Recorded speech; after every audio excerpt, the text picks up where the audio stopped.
Hollow Knight Silksong is a game that feels alive. Every area feels like a real ecosystem. Every village feels properly lived in.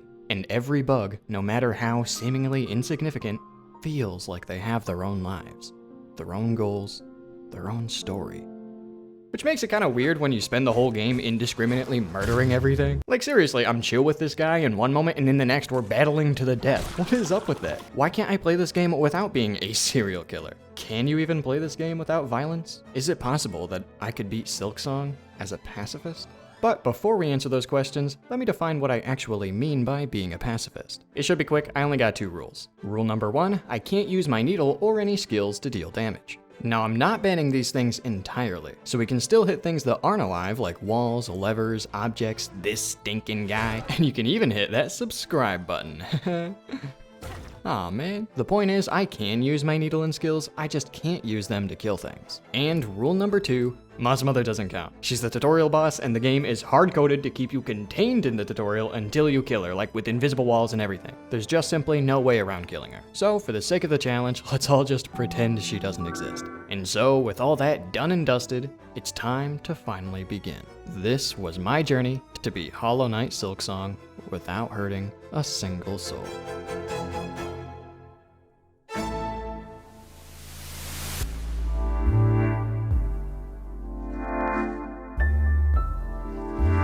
As per rule number 2, we completely ignore the tutorial and start off our adventure in the Bone Zone, the first real area in the game. And it's here where we immediately run into a problem. We've got nowhere to go. I don't even get the chance to explore or anything. There's exactly 1 room we're allowed to enter, and the literal only thing in that room is a dang enemy arena. Dude, it's like this game's trying to make me kill stuff. Obviously, we can't go into this arena. There's simply no non-violent way out of there, which means we're gonna have to find some way to get around it. And although I could join this lady in her quest to just pray this gate away, I'd say our best shot of skipping this room is by somehow making our way up here. Now, I don't gotta tell you the issue here, right? I just can't jump that high. And I guess you could use the downward dash to bounce off an enemy to get up here, but that's not really an option that we have in a challenge where you can't hit enemies. That is, unless we do our very first advanced trick of the run, dying. See, whenever you die in this game, a cocoon will spawn where you died, and these are absolutely crucial for this challenge. Not only is hitting them one of the only ways for us to get silk, which is going to be extremely important, but also, yeah, we can actually hit them, which also means that we can bounce off them. Alright, so that's cool, but now for the problem. I can't just place a cocoon wherever I want. That's not how it works. Instead, every room has set locations that it spawns depending on which general area you die in. So as much as I would love to die right next to the platform to give myself the perfect bounce up there, the best cocoon spot we can manage is here, which isn't exactly ideal. Luckily though, we might still be able to make this work. Check this out, I can bait an enemy from down here up to the platform, bounce on my cocoon to gain a ton of height, and then use the silk I gain to bind midair, stalling me for long enough to get hit by the enemy and do a damage boost, giving me the extra knockback I need to grab the ledge and make it up. Oh yeah, and just that one jump is all we needed to skip the enemy arena and actually open up this first area a bit. See, so that's what I would say if I did open anything up, but nah, we're still completely trapped. Don't get me wrong, now that we're up here, we do have a few more places to go, including this room where I was able to unlock my first skill, which is a good thing I guess. But we've still got a massive wall preventing us from moving on, the Bell Beast, the first real boss that you usually have to beat up to unlock access to the rest of the game. And unlike the arena, skipping this guy ain't gonna be as easy as just doing one big jump. Instead, we're gonna have to do a ton.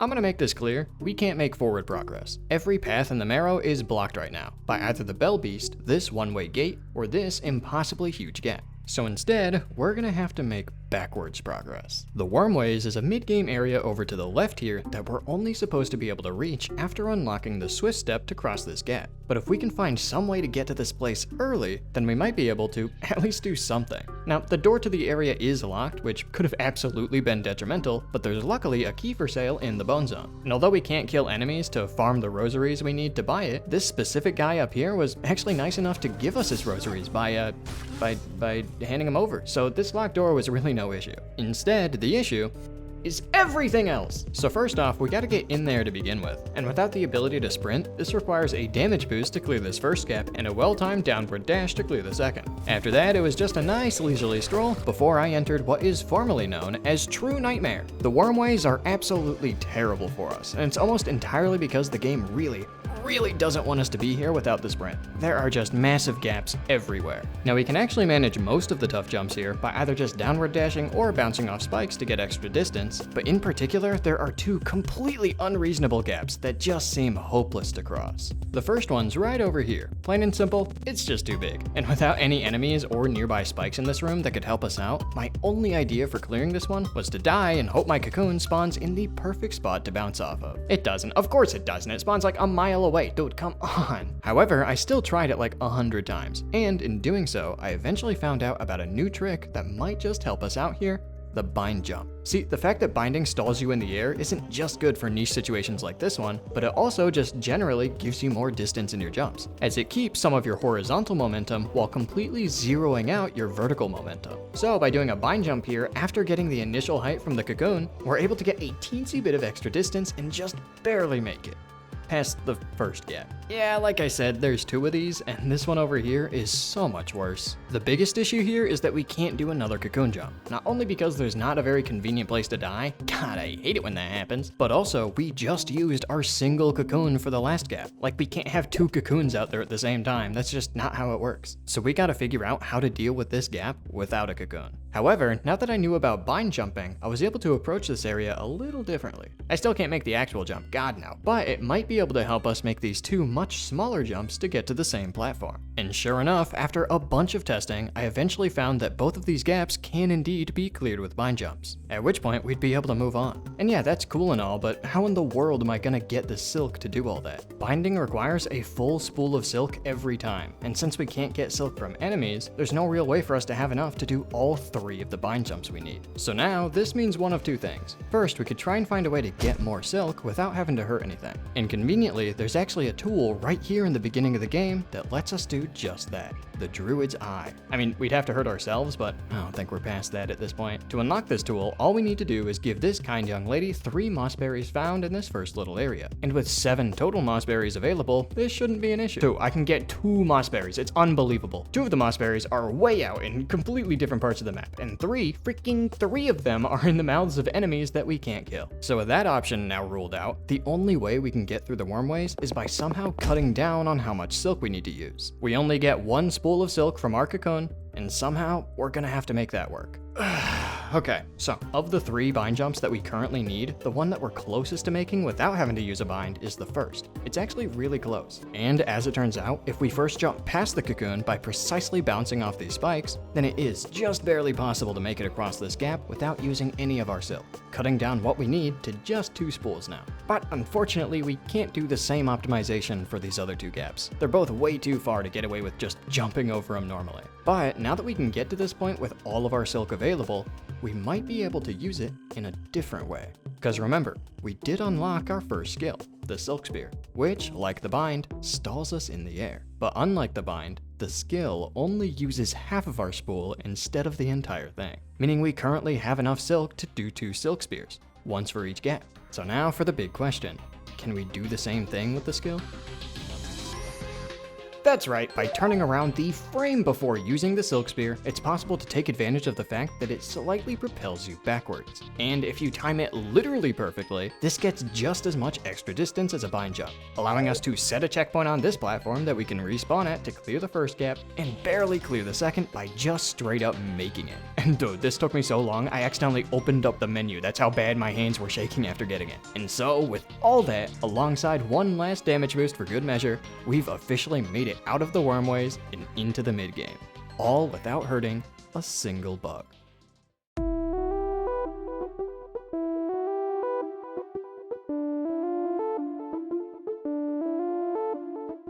Alright, so that was a pretty cool deal and all, but Now what? It's not like we actually had a plan going into the wormways, it was just the only place that we could go. And now that we're out of there, we've sort of just been thrust into the middle of the game, with none of the movement abilities that we're expected to have here, none of the paths back into the early areas unlocked yet, and oh yeah, we also still can't deal any damage. So despite all our great progress, we haven't actually made progress. But luckily, we might still have some hope, as we can pretty easily access all of the main areas up here, and there's a secret path out of Bellheart in particular that leads straight back into the Marrow directly after the Bell Beast. So we can effectively make our way back to where we're supposed to be by taking the longest detour of all time. The catch is that taking this path requires us to be able to wall jump, and there's good news and bad news with that. The good news is that the Cling Grip item that gives us the wall jump is extremely close to us. It's just right here in Shellwood. The bad news is that it's defended by another stinking boss. This game, it's full of these things, man. What's the deal with that? The messed up part is that Sister Splinter here technically isn't even directly in the way of the item. The wall jump is actually in a room that we're able to walk into no problem. It's just really high up, so it's impossible to access without going the path of the boss. It is so close, but just out of our reach. So anyway, here's how we're gonna reach it. Alright, so this whole entire climb mainly just comes down to this specific ledge. If we can just get up here, then we'll basically be right where the boss exits anyway. And the rest of the way up there really doesn't look too bad. Well, compared to the stuff we've been doing anyway. But that all being said, making this jump is complicated. That's a lot of extra height I have to get. And of course, our cocoon spawns in what is maybe the least useful spot imaginable. The only thing that we could potentially use here are these flying enemies. But neither of these guys are near the ledge. And so, we're gonna have to move them. Introducing the challenge button, a mechanic I bet you didn't even know was in the game, like I didn't. But challenging is exactly what we need here, as it allows us to provoke enemies. And in the case of this specific flower dude, repeatedly challenging him through this wall allows us to slowly lure him under it, at which point he'll get stuck in the perfect position next to the ledge. Now, since we can't bounce off this guy, which by the way would be so easy to do, the only way for us to gain height off him is with a damage boost. But just your average everyday damage boost doesn't quite cut it. No, we need a double damage boost. That means we have to get hit once, then stall in the air long enough for our invincibility frames to wear off, and then get hit again. The only way to stall in the air like that is with a bind, so I actually have to waste my cocoon here in order to get my silk up. And now that we're all set up, all you gotta do is smack the ceiling here to lure this guy into a better position before baiting him to attack, and then jump at the perfect time to take damage at the peak of the jump and get boosted to the left, after which you can bind to stall yourself in the air to both waste the invincibility frames and let the flower guy move a bit closer, and then get hit by him again to boost to the right and just barely high enough to grab the ledge. That took 4 hours, but once I got up here, we were home free. And that's a lie. Obviously that's a lie. We're not only expected to be able to sprint here, but we're also expected to have the float ability at this point, neither of which we have. Combine that with the fact that the double damage boost we just did required all of our silk, a bit of our health, and our cocoon, and we're still in an insanely rough spot. This first jump, for example, is messed up. It's both too high to get to this platform and too far for this one. So again, I had to lure another flower guy over, bait him into attacking, and then downward dash into his attack, allowing me to boost over the gap at the low cost of half my health. From there, all I had to do was a few more extremely precise jumps to make it past these barely possible gaps, and one more damage boost to make it past an impossible one. At which point I was able to limp my way past the final rooms with only a single health remaining. And for all that trouble, we officially got the wall jump. Finally, we have our first bit of actual, tangible progress, all without killing any bosses, without the ability to sprint or float, and without hurting a single thing. And so now, we've got some work to do.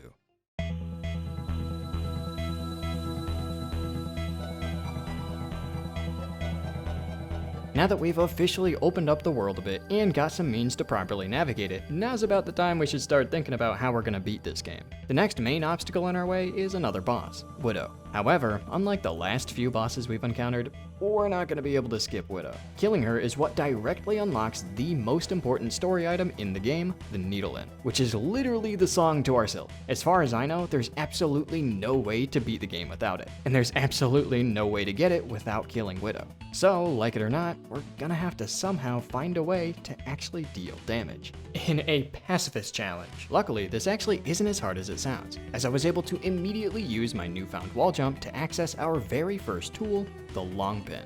This is how we'll be dealing damage. And although you could argue that hurling knives towards people with the clear intent of causing pain isn't the type of thing a pacifist would do, Your Honor, look at my silk, it doesn't even go up at all. So is it really even me dealing the damage? And how is it my fault if enemies run into the traps I've placed? Or get in my way when I'm practicing my knife throwing for no particular reason? That's on them, not me. Using tools, including the red ones, is perfectly legal in this challenge, which means that finally, we can actually deal with enemies.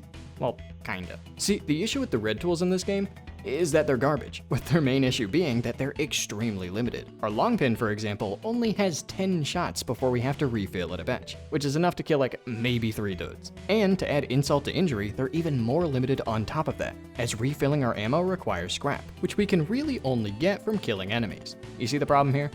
It's not hard to see the problem here. So although we do technically have a method to deal damage now, it's nowhere near a good one. We're still not going to be killing many enemies, and we're not even close to being able to kill Widow. Across all 3 of her phases, Widow has a grand total of 360 health. We, currently, can do 70 damage. That's it, and it's not like we can reload or anything during the fight, so 70 damage is just all we have right now. So all that is just to say, we've got some serious upgrading to do.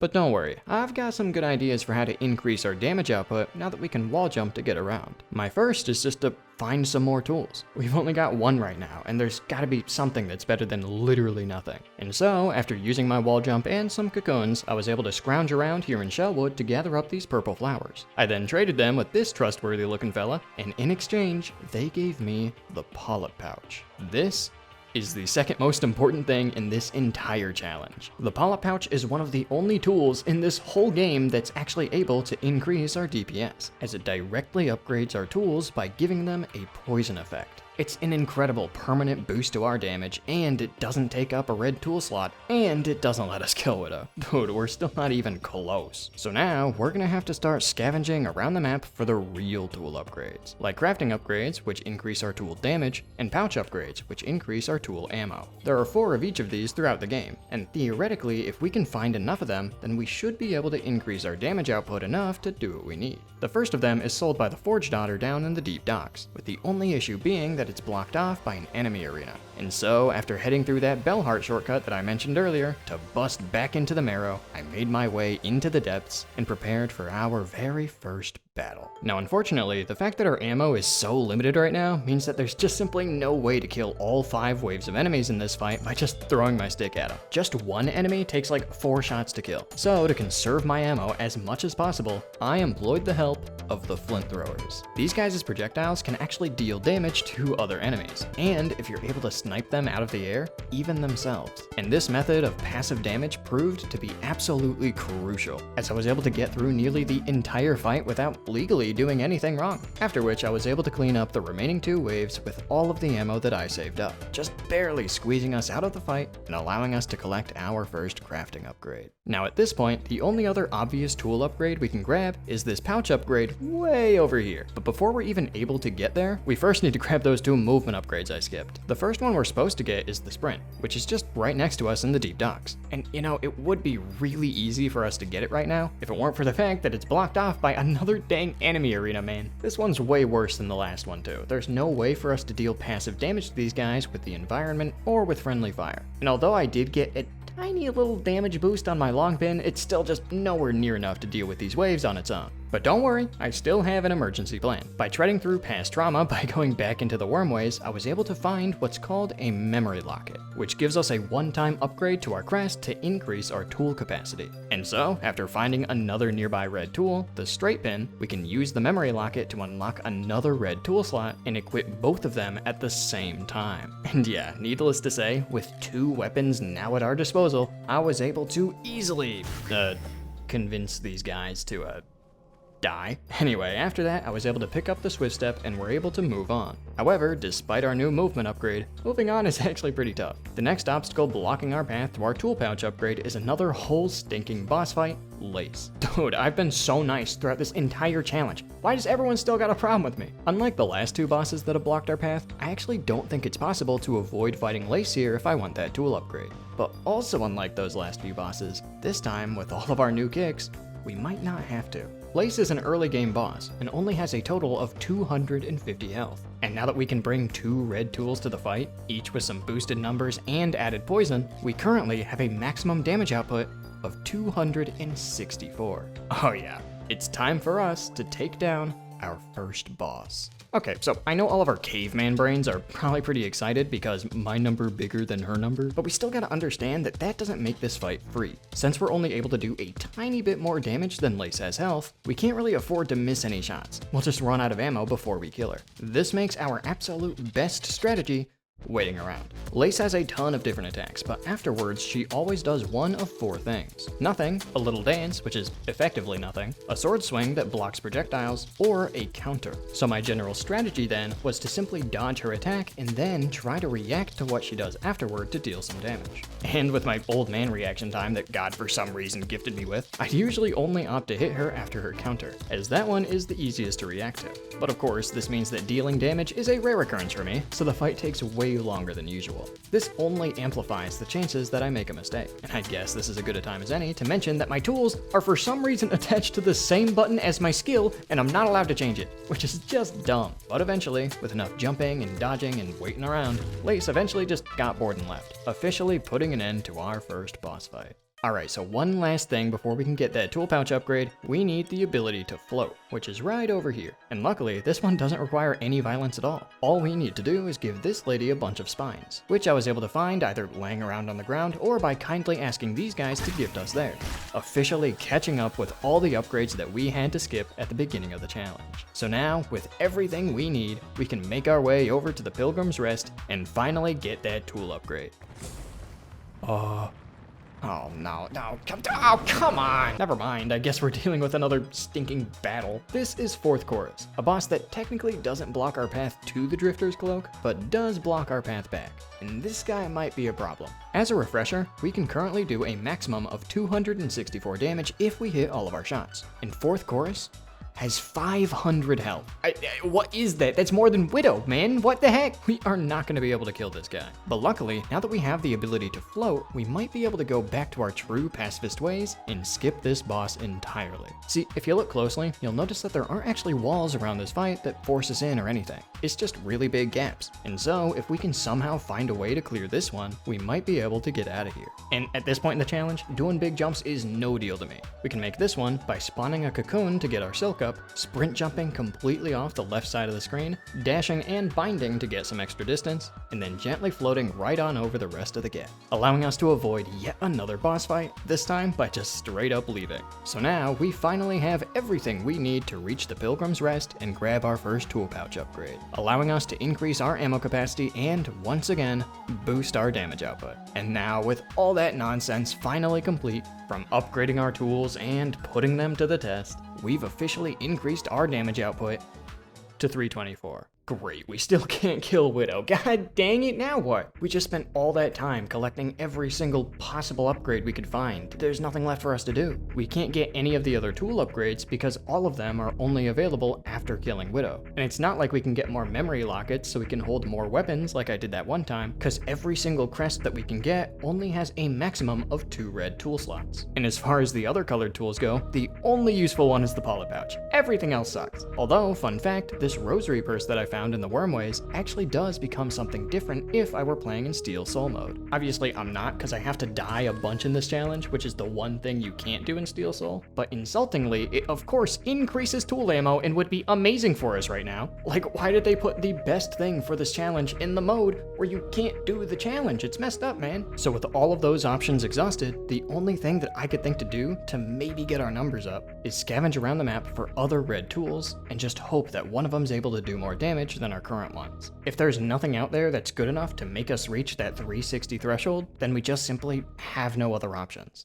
Okay, so we got some work to do. The only red tools that we don't yet have and are actually accessible are the Sting Shard, the Threefold Pin, the Tax, the Curve Claw, and however you pronounce the bombs. The easiest of these tools to get are the Sting Shard and the bombs, but spoiler alert, they're so bad. They both have very little ammo, and their higher burst damage is nowhere near enough to make up for it in the long run. So that's already a bit disappointing. Of our other 3 options, the one I was the most hopeful for was the Curve Claw, as that's like one of the only red tools that I actually used in my casual playthrough. It's pretty good. The issue is that accessing it requires us to fight through a mini-boss and an enemy arena. And although this guy doesn't pose too much of a threat, this fight absolutely does. See, usually it isn't too bad, and that's because Shakira here actually shows up and helps you throughout the majority majority of it, which is really good for us. That's plausible deniability. But I guess Shakira's recently been inspired by me to do her own pacifist challenge, because she just decided not to show up. Seriously, I don't know what I did to break the game like this. Maybe she's mad I didn't buy her maps or something, but she just straight up doesn't appear. She's gone. And as a result, this specific enemy arena is actually impossible for us, because it's usually balanced around Shakira showing up and killing everything for you. It's nonsense. So with the curve claw off the table, apparently, we've only got 2 more options to go for. And of those 2, I first went for the 3-fold pin all the way over here in Greymoor.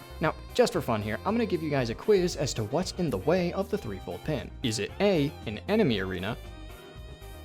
I'll be honest, I almost gave up on this one too, because it is so close to being impossible. It's straight up not enough to just hit all my shots. I also have to hit double shots. Yeah, even though the long pin does have a smaller damage output than the straight pin for a single target, its strength comes in the fact that it can pierce through multiple targets. For this arena then, every time I would have to fight multiple guys at once, I'd try to line up shots such that each long pin hits 2 or sometimes even 3 enemies at once. And by maximizing each tool to its fullest except for that one, it was just barely possible to eke past this fight with our current setup, giving us access to our first new red tool in a while. And luckily, the 3-fold pin is actually pretty good. It has an alright amount of ammo, and so long as you hit all 3 shots, it does a decent amount more damage than our current weakest link, the long pin. So now for the big question. Is it enough to kill Widow? Well, if we equip the straight pin and the 3-fold pin and hit every single shot, we can do exactly 360 damage. And I know that sounds like good news, but let me be clear, it really isn't. See, all of my damage calculations have been based off the assumption that we get the maximum damage out of our poison. But this is a bad assumption, especially for Widow. Usually, when the poison effect is applied, it deals 2 hits of damage over the course of a couple of seconds. But if Widow ever disappears before those 2 poison hits connect, then the effect is removed and that damage is completely lost. You see the issue with that? Beating Widow doesn't just require hitting all of our shots, but it also requires that Widow sticks around long enough after every shot to take every single hit of poison damage. And this, plain and simple, is just not gonna happen. Widow disappears way too quick, way too often. And the fact that her patterns are completely random means that the luck required to get all of our poison damage is effectively impossible to get. So great, that's cool. We literally found exactly the thing we were looking for, but it still isn't enough. Although, I guess we still haven't exhausted all of our options. The next tool to test are the tanks, which are accessible right next to Greymoor in Sinner's Road. In this time, getting them doesn't require completing any sort of enemy arena. All we have to do is kill a bunch of these guys and harvest their organs, which is better? Anyway, after our quick pacifism cheat day, we got our hands on the tanks. And these things have potential. We only got 6 ammo, which ain't great, but each shot throws 5 tacks. And if all of them hit, then their maximum damage output is more than any of our other red tools. So again, we can technically use them to kill Widow. However, again, their issue is consistency. We kind of just throw the tacks out randomly, so there's no way to guarantee that I can hit with all of them. And although I'd love to be able to keep the tacks on the ground and just bait Widow into them to deal the maximum damage, she of course has this stupid screen wipe attack she does constantly that deletes all my tacks. It's the same problem as before. We technically do enough damage, but I'd have to get unreasonably lucky to have Widow actually take that damage. However, the tacks still might come in handy, specifically for this enemy arena. These ant guys can't just delete my tacks like Widow, which means that we might be able to use their higher damage output to get past this fight and grab our last bit of remaining hope. Alright, so aside from the tacks, I went into the fight with the straight pin, as among my other red tools, it's the one with the most ammo, and therefore the best at taking care of solo enemies like this guy. Now you might think that it makes more sense to use the tacks for grounded enemies like him, but you'd actually be wrong. They're way better for the flying guys. This is, again, because of how poison works. If a grounded enemy gets hit by a bunch of tacks at the same time, then it certainly looks like a ton of damage, but they only get the poison effect applied once. Flying enemies, on the other hand, can be baited into just one tack at a time before flying back into the air and taking all of the poison damage. Repeating this process allows us to apply the poison effect for every individual tack hit, which increases our potential damage output by a ton. And so after optimizing every single tool use throughout this entire fight, for real this time, I was able to use all of our current ammo to just barely complete this fight. And with that, we finally unlocked access to the very last red tool available, the Curve Claw. And finally, it's time for some good news. The Curve Claw does insane damage, 5 per hit, and it can land up to 4 times on Widow. Add on the potential poison damage and multiply it by its pretty good ammo, and this thing can do 240 damage on its own, now bringing our total maximum damage output to 420. That's right, it's time to put everything together and finally kill this god dang Widow. I spent the first half of this fight constantly trying to line myself up for Curve Claw shots. Like I said, each shot can hit Widow up to 4 times, but this requires really good spacing and good luck, because she can just choose to dodge most of the hits if she wants to. However, unlike with Lace, we actually have a decent amount of wiggle room for this fight, so as long as I can land most of my shots, it's not too big of a deal if I don't always hit 4 times, or if she disappears before all of the poison damage sets in. And once I run out of Curve Claws, all I gotta do is close it out with straight pins. And after hitting every single shot, manipulating Widow to stay on screen and take as much poison damage as possible, and dodging all of her attacks and projectiles throughout the entire 4-minute fight to make sure I don't die, I was able to make this happen.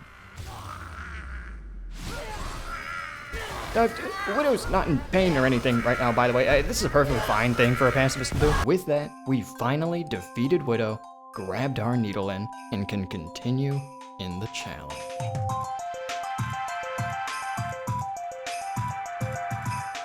Alright, with that insane obstacle finally dealt with, we can continue with the game relatively normally. What we're supposed to do at this point is finish off Act 1 by heading over to the Citadel's gate and defeating the last judge. But before we do that, we actually have to first ring these 5 random bells throughout the map. The first of which we haven't done yet, because we still haven't defeated the Bell Beast. But now that we're swimming in duels and have beaten way worse bosses, killing this guy isn't even close to a problem. And in fact, it's actually really good for us. Not only have we finally unlocked the ability to fast travel, yeah, I've just been walking around this entire time by the way, but beating this dude also gives us a silk cart for a teensy bit of passive silk generation, which is genuinely extremely important for later. But the main reason we're here is to unlock that gate into Act 2, which now only requires that we make it past the last judge. And although she'll almost certainly be our toughest obstacle yet, after putting in all that work to triumph over the Widow, I was overflowing with confidence that this fight would be possible.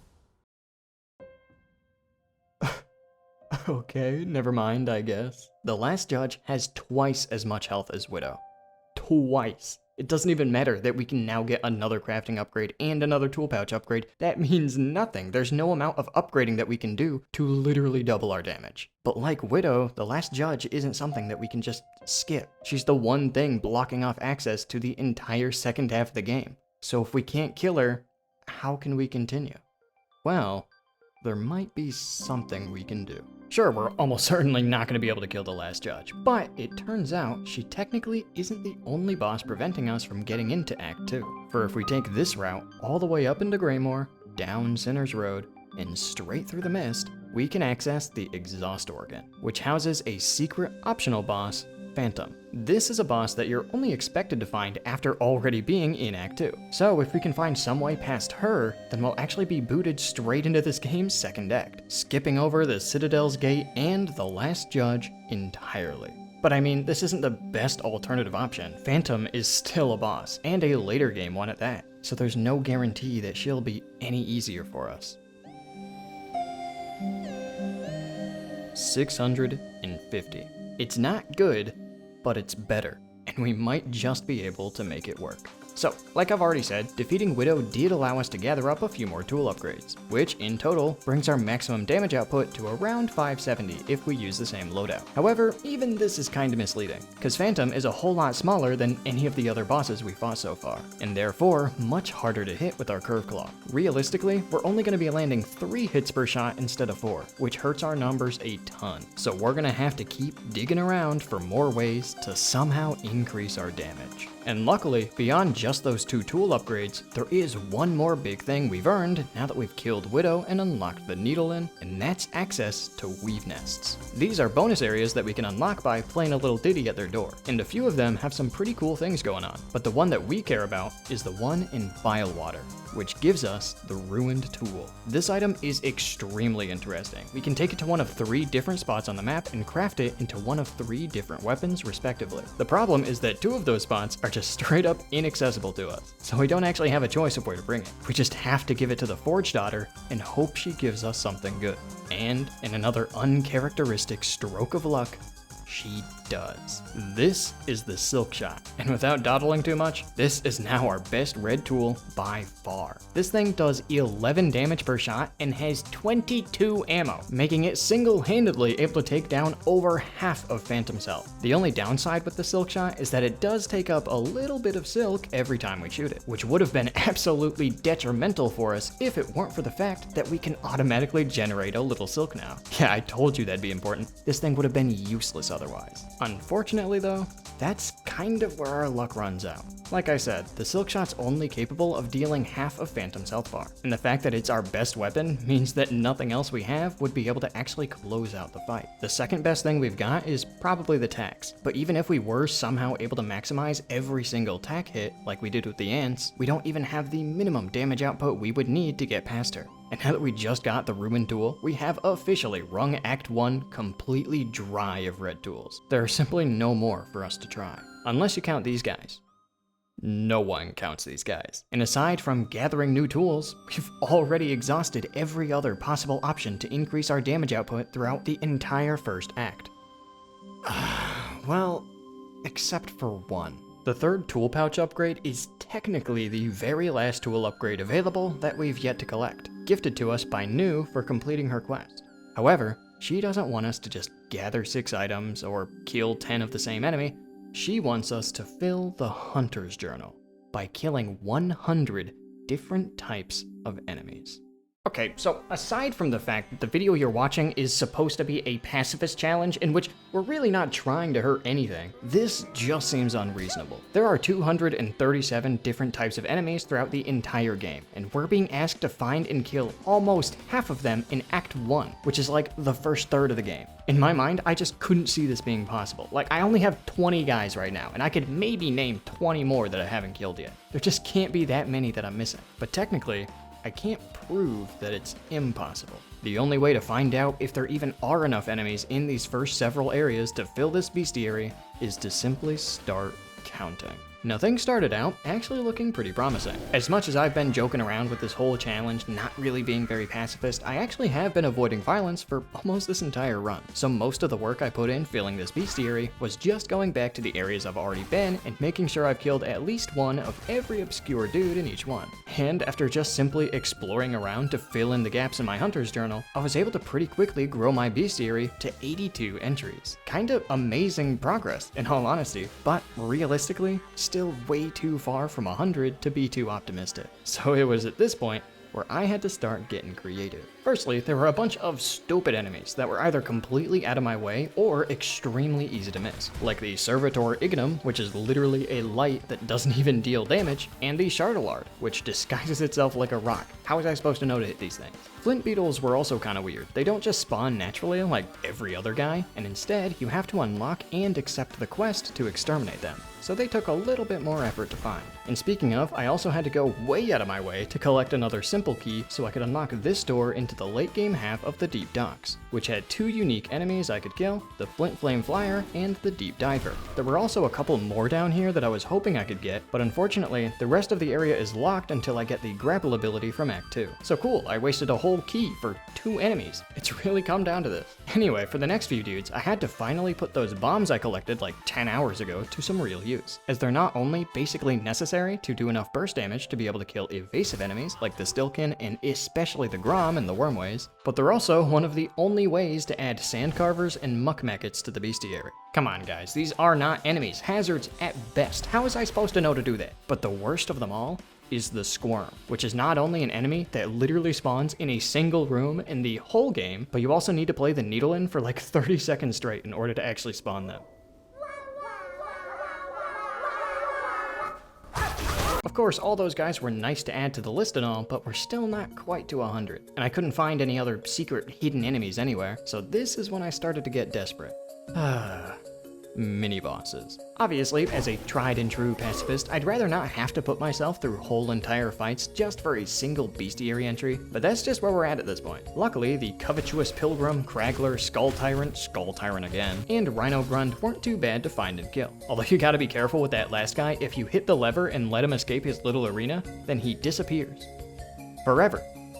Don't do that. But for some reason, in particular, the Savage Beastfly in the Chapel of the Beast was so much worse than everyone else. I don't know why they made him like this, but he was genuinely harder to kill than Widow. Even after upgrading my stuff a ton, it still took almost all my ammo to kill him. He's ridiculous. And speaking of ridiculous, even after all of those escapades, we're still just barely off the mark in our Hunter's Journal. At this point, it feels like it's gotta be possible, but every last entry only whittles our options down even further. And so, in lieu of anything sensible, I opted to undo all of the good I did at the beginning of this video and go back and actually kill the 2 bosses that we skipped just for the sake of adding them to the list. How has it come to this? How is this the optimal strategy in a pacifist challenge? I'm literally committing genocide. But you know what? All that's fine, because after using my beefed up tools to easily add Sister Splinter and 4th Chorus to our Hunter's Journal, we found ourselves at 99. Just one more unique enemy type. That's all we need to complete this quest, get our tool upgrade, and potentially continue the challenge. But man, I just can't figure it out. We're so close, we're basically there, but all of my ideas for this last enemy were just falling apart. My first idea was Morwing, another main boss that's usually supposed to spawn in Greymoor. I say usually because he just didn't show up for me this time. I don't know what I keep doing to make these things happen, but he's supposed to spawn in one of these 2 rooms. I haven't yet moved the flea caravan, and yet he's just not here. Why is it the literal one boss that I don't want to skip that randomly despawns? Like, why couldn't it be Phantom that doesn't show up? Another enemy with potential is the Termite. These guys are apparently chilling in this little hut in the far fields, but you usually need the grappling ability to make it up there, and I couldn't find a way to get even close without it. But these things also spawn in the refight with the Savage Beastfly, also in far fields. Except the only way to trigger this fight is by accepting a quest that apparently only spawns after entering Act 2. God, it's like this game actively hates me. And finally, one of my last ideas for the 100th enemy to add into my bestiary is the Craglite. I've already killed the Kragler, and the Craglites are supposed to spawn in the same arena after you do so. But guess what they decided not to do? What's going on? Where are these enemies going? Oh, the Kraglites spawn sometime after killing the Kragler. What does sometime mean? I've checked like 10 separate times. When are they gonna show up, man? Dude, if I don't find this last journal entry soon, I'm gonna commit a pacifist challenge in real life. But after staring at the full list of Silksong enemies for actual hours, I came up with exactly one last bug to try and find: the Winged Life Seed. And after some testing, I found that by entering the wormways, talking to this guy, accepting and completing his quest to gather up a bunch of blue stuff, and then saving and quitting the game, something called a Plasmium Cocoon will spawn, which gives us extra bonus health. But it's not that I'm interested in. It's how we get that health. Oh yeah, that, folks, is finally our 100th entry in the godforsaken Hunter's Journal. And with that, we can return to Greymoor, collect what should probably be an impossible tool upgrade, and increase our maximum damage output to just enough to feasibly kill Phantom. It's time to add one more enemy to our bestiary.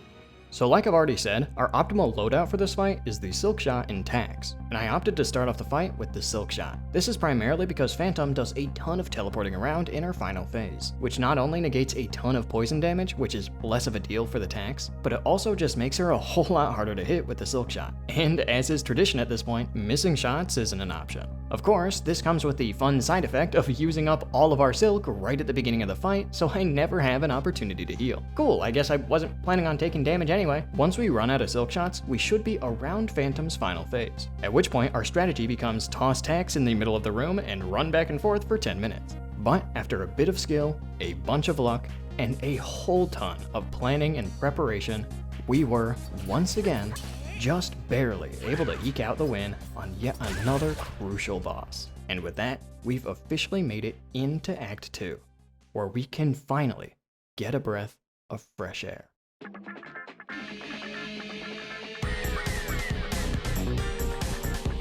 Now that we've finally busted into Act 2's main area, it took me not 5 minutes to determine the exact route I wanted to go. I ran as fast as I could to the first shrine to get the white key, zoomed through Whiteward to get the claw line, granting us the ability to grapple onto things, and proceeded not to use it on my way up to talk to the most important NPC in the entire challenge, the 12th Architect. Let us take a moment to run down all of the amazing things that she has to offer. First off, crafting upgrade. Pretty good, could have used that one 4 hours ago. Second, the Architect's Key, which gives us access to the absolute best crest for us in the entire game, the Architect's Crest, which finally allows us to hold 3 red tools at the same time instead of 2. An insanely massive upgrade for obvious reasons, but although those things are certainly extremely good for us, I'll be honest, they don't even hold a candle to the 3rd upgrade, the Sawtooth Circlet, a blue tool that gives us a passive damaging effect to our float ability. Finally, we have a way to consistently deal damage to anything without any limits. Our maximum potential damage output has gone from just over 650 to literally infinity, and I don't think I have to tell you what's possible when a guy who thrived on close to nothing gets a new tool with infinite potential.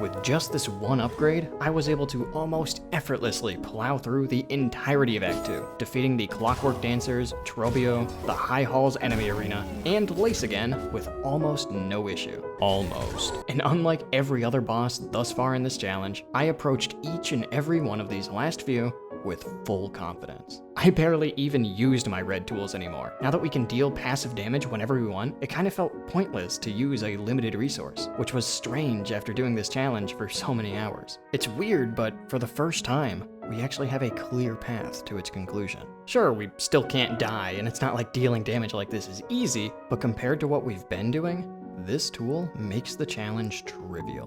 But despite how simple our journey's ending is, I want to remind everyone that the only reason we see it that way is because of what we've been through.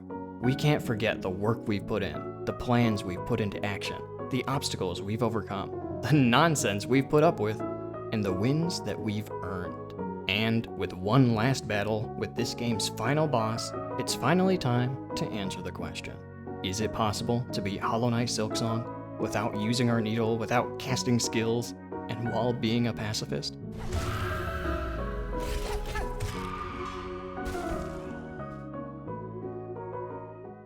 Nah, I totally killed Moss Mother, remember? Anyway, welcome to the end of the video. I hope you enjoyed it, and hey, if you did, I think YouTube has ways of letting me know about that. I'm pretty sure at least. One thing I do know is that there's a comment section down there, and one thing that you can let me know about is whether or not you guys want me to do the true ending. That is totally something that I'd be down to do at some point. And if you needed further proof of my gaming prowess, you can check out my second channel, where I not only have all of the uncut fights from this video, but I also stream every week, and I'm currently doing a 3-player 1-controller Silksong challenge with Chicken Ninja and Barely Alex, so if that's something you want to see, then that's another YouTube thing, man. As for this YouTube video though, it's done.